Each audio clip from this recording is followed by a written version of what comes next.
गाडी पहिल्यांदा परफेक्ट चालवायला शिकायचं ना, मगच गाडीमध्ये बसा म्हणायचं. असं म्हणत म्हणत मी घाबरत का असेना पण गाडीमध्ये बसले. अवघे 2च दिवस झाले होते मिस्टर गाडी चालवायला शिकत होते, तरीही 2 दिवसामध्ये खूप छान चालवायला शिकलेत.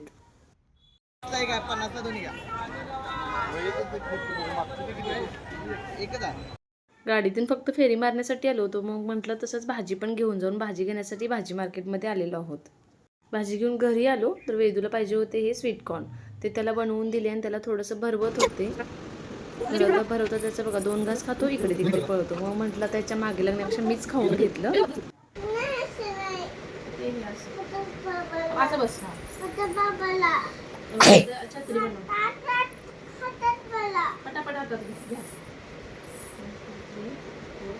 त्याच्यासोबत थोडा वेळ खेळत बसले होते. तो खेळ म्हणत होता, कामं तर आपल्या बायकांना नेहमीचीच असतात. एक झालं की दुसरं काम, दुसरं झालं की अशी संपतच नाही. त्यामुळे म्हटलं आज थोडा वेळ कामं लेट करायची आणि वेदूसोबत खेळत बसायचं. तर त्याची आज कशी गंमत चालली आहे बघा. खूप मस्ती केली त्याने आणि मी दोघांनी मिळून. मग म्हटलं आता कामाची थोडीशी सुरुवात करूया म्हणून निघाले होते काम करण्यासाठी. मग म्हटलं आज चुलीवर थोडंसं स्वयंपाक बनवायचा. नॉनव्हेजचा बेत होता म्हणून पाठीमागे चुलीवर आम्ही नॉनव्हेज मी आणि माझ्या मम्मीने बनवायला सुरुवात केली. इकडे मम्मी नॉनव्हेज बनवत होती तोपर्यंत मी आतमध्ये थोडीशी पटकन तयारी करून घेतली.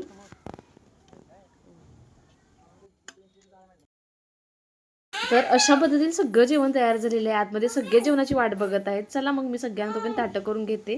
तर आजच्या व्हिडिओचा शेवट मी येथेच करते. जर व्हिडिओ आवडला असेल तर प्लीज लाईक करा, शेअर करा आणि सबस्क्राईब करायला अजिबात विसरू नका. तोपर्यंत ओके, टाटा, बाय बाय.